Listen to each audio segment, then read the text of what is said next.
Welcome to Change, produced by the Senior Barn of Schaumburg, where nutritious meals, friendly peers, and social activities are available every day of the week. Under the able direction of Marina Lvovich, the cost and location are available to all. And we seniors meet monthly as a panel to discuss events that have occurred in the past and present with a look towards the future. And today our program is on communication, radio, television, possibly computer. Are you listening? I'd like to introduce our panelists. We have Renata Riccobon, who was born in Italy and has lived in Schaumburg area for over 50 years. She has 2 children, 5 grandchildren. She retired from Hewlett-Packard, but was employed by Citibank, Union Oil, and held several other positions, and is still working part-time. We have Ted Kowalik. He was born in Poland and has lived in North Carolina, Massachusetts, and now Hanover Park for 43 years. He has 4 children and 8 grandchildren, and he formerly worked for the Bell System Ameritech, a Paisan, as I told him. We have Rita Lakowski, and she was born in Germany and has lived in California, Massachusetts, and now Streamwood for the past 50 years. She has 3 children, 7 grandchildren, and 4 great-grandchildren, and she formerly worked for Motorola, Raytheon, and Seatbelt Weaver. And I am Laurie Candle. I was born in Brooklyn, New York. I live in Schaumburg, a retired teacher with 2 siblings, 2 children, 2 grandchildren, 4 granddogs, 1 grand horse, and oh yes, I just adopted 2 neon fish.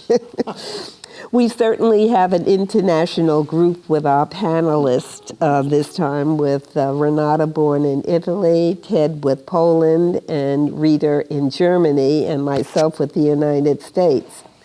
Our program is on communication. Are you listening? Communication is something that is necessary in order to get along with others and understand yourself. Communication helps us express ourselves, exchange information, and solve problems.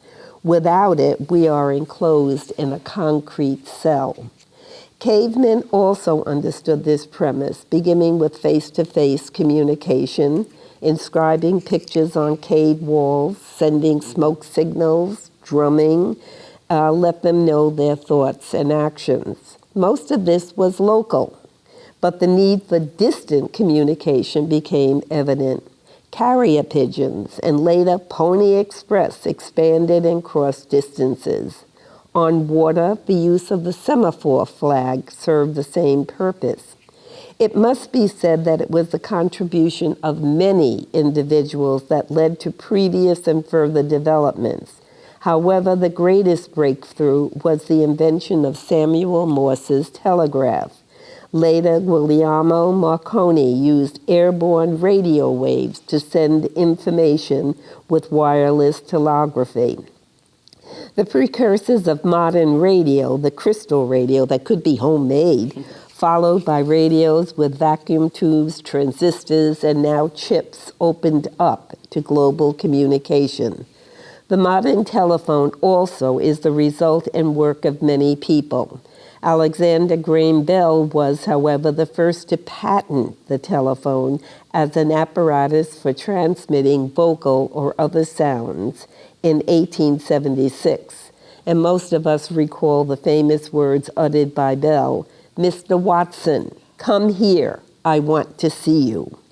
We do know how the telephone has influenced our lives, from dial phones to digital phones to smartphones.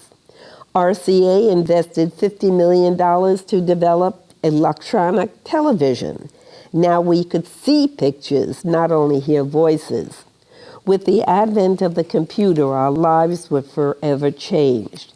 Today we're going to look at our early memories of radio, television, computers, and how they are influencing our lives today. Time permitting, we might even venture into what we think the future holds. Radio has been a part of our lives, our parents' lives, and in many cases, our grandparents' lives. We tend to take this invention for granted.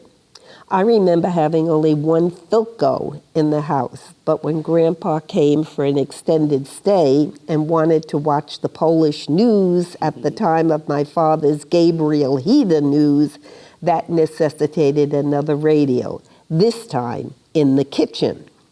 Now, all of us here, excluding myself, were born in another country.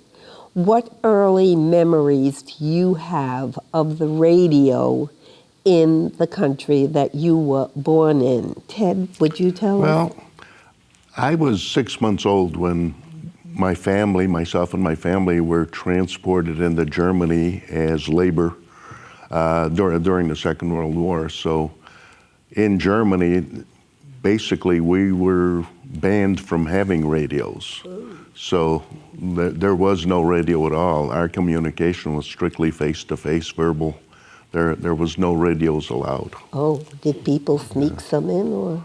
If they did, I, as a 3-year-old, wouldn't know Wouldn't that. know. Yeah. How about you, Renata, in Italy? I do not I came over when I was 8, and before that in Italy, I do not remember radios.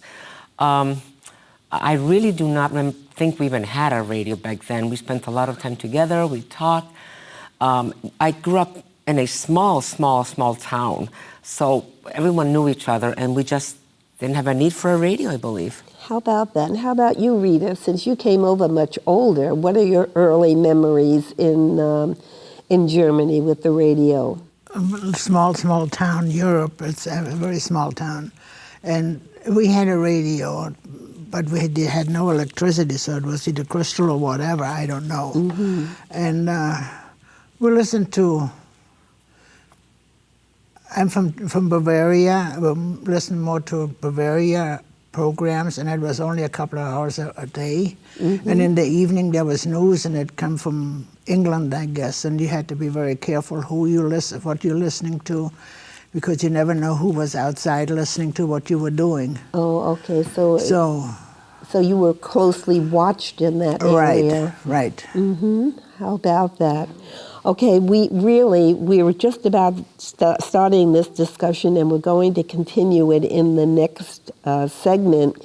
Martin Turnbull said, "I love radio. Its immediacy and especially its intimacy. It's part of our life. Whispering in your ear. You can't see it, but equally important, it can't see you." We'll be back in just a moment.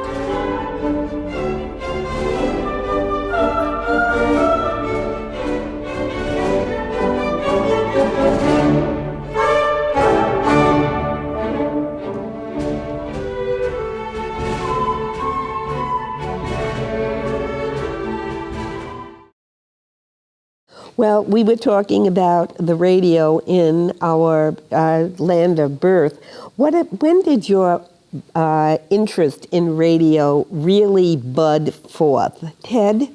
Well, I discovered old-time radio when I was probably in the 1960s. I was in my 30s, and heard this on the radio, actually on WGN radio. They used to play these old-time radio shows. And I says, oh my God, this is interesting. And my interest peaked. I found a store that was selling old-time radio shows, and then I discovered on the internet of a PBS-type station that made available every old-time radio show that was ever created. How about that? And I started collecting them, and I have a bunch of them. And I found them extremely interesting, 30, 40 years after the fact. You can listen and do something else and that's with the amazing radio. part, Yeah. Because I did a lot of traveling, and I just have them, I'd put them on disc, and I'd play them in my car, or whatever my conveyance was, and it just made the time go. It was fantastic. I agree with really you nice. on that. How about you, Renata? Well, the earliest memories I have is when, in the 50s, when we had a radio, and we would listen to the Italian programs, some from Italy, because we didn't speak English, and we'd hear the music and all kinds of different things. And that is when I started to love radio, and I continued that. And like Ted, even as an adult when I was married, WGN was my station. Mel Belair, Dr. Frida Kem, all that stuff. And Laurie, you're right. Listening to radio, you can do other things and still listen. And to this day, WGN is still my station. The radio is very important to me, just to find out what's going on. And I don't have to stay glued to a television. I can listen. Well, they said, it's strange as it may seem, that more people listen to the radio than do watch TV. And I think it's because of the proximity and availability of it. How about you, Rita? What's your earliest memories of liking radio? I don't really have any particular program that I liked, but I like the radio. Like I said, you can do different things, and it's a noise, background noise as you go along. Do you like talk shows or music? I like everything, really. Whatever station comes up, you're in business. Yeah, but I think WGN, I think, is the one that you listen to, and they have music, they had, news and everything. So. Well, I think you're all true Chicagoites over here, because that is the number one station in the area here.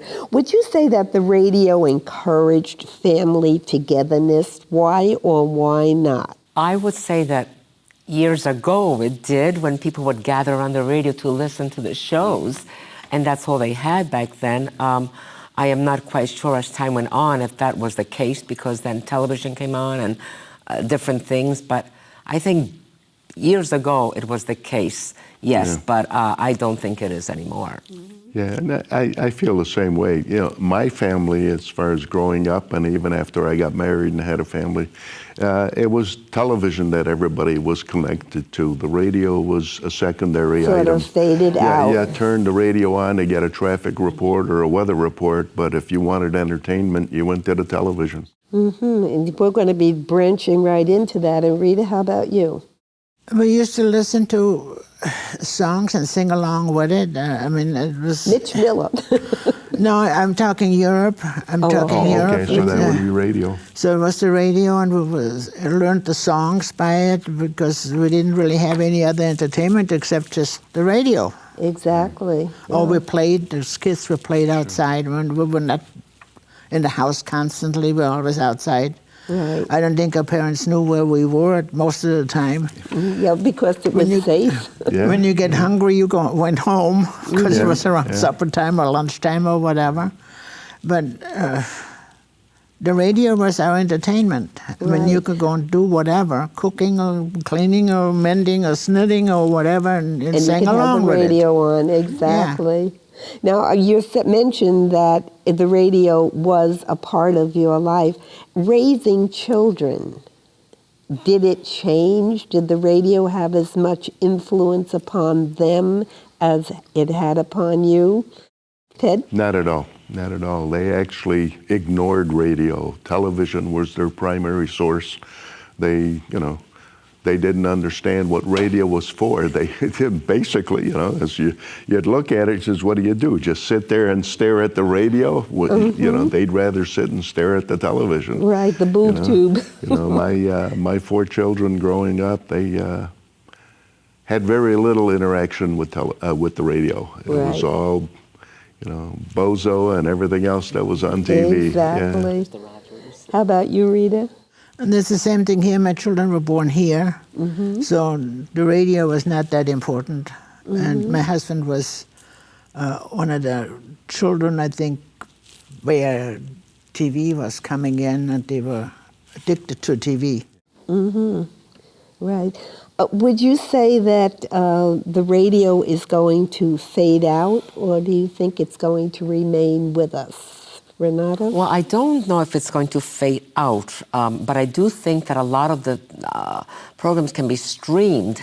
And I know for a fact that even my son does a lot of streaming through his television and listens through that. I do believe that the radio itself, the box, I don't see it being around long because of all the new technology and the different ways you can listen to things and streamline things. So I think it's going to be an outgoing thing eventually, and we're going to go toward more to Alexa. Alexa. Whatever else that we have now. Alexa, Cortana, Bixby, Yes, you it's name just it. changing. It's just, I don't, Yeah, I feel pretty similar. As far as a radio in the house, it's going to be a very minor thing. When you're traveling, the radio is still going to be important, but you're going to use it as more than just a radio. You're going to use it for your entertainment, for playing specific programs you want, not just whatever's being aired. iHeartRadio. iHeartRadio. AccuRadio. Yeah, you're going to pick and choose your programs. You're not going to accept whatever is being aired from whatever radio station. That is so true. We really didn't have we had a choice of stations, but not of venue, and that has really Not so changed. many stations. Yeah, Right, not right. so many stations. That's right. Right. Rita says. Okay, now technology gives us the facilities that lessen the barriers of time and distance, the telegraph and cable, the telephone, radio, and all the rest. And Emily Green Balch said that. We're going to continue after a short break. Thank you.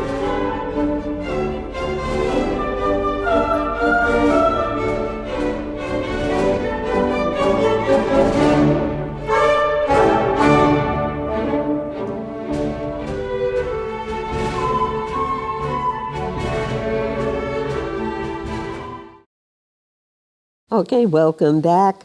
We usually start the third segment with a little goodie segment, and today's lead-ins today is the Impossible Coconut Custard Pie.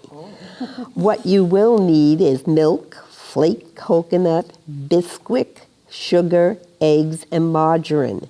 And you put them all into a blender, blend it for 10 minutes, pour it into a 10-inch pie pan, bake it, cool it, and eat. It is delicious, and the recipe will be flashed on the screen, so you'll be able to see that. Okay, we talked a little bit about television and how it has really influenced our life. Radio definitely being in the age group that we are in. Let's take a fast look at computers. Are you a member of the computer age? Why or why not? Rita? Yes, I am, although I do not understand it. Being honest. The thing I like about it, the reason I got it is because I can communicate with relatives in Europe. Okay. And it's not as expensive. Well, it is expensive when you go and cut it down, but you don't have to go to the post office, get a stamp, and da-da-da-da. Yeah. So it's instant information from my family from Europe. That is a good point, a very, very good point. Are you a member of a computer age? Oh, definitely. I created the computer age. I need you. Not the internet, that's Al Gore. No, Okay. That's basically what I did for the Bell system for 33 years. Okay.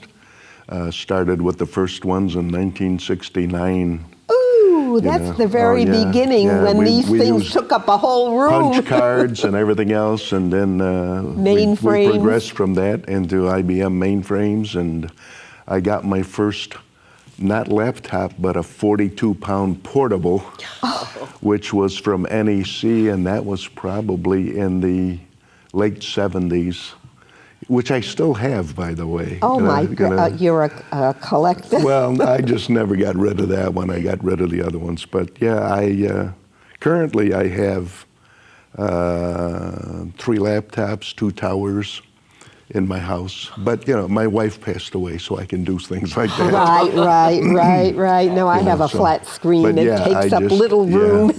No, I am an advocate, and I just love computers. Right. So and how about you, Renata?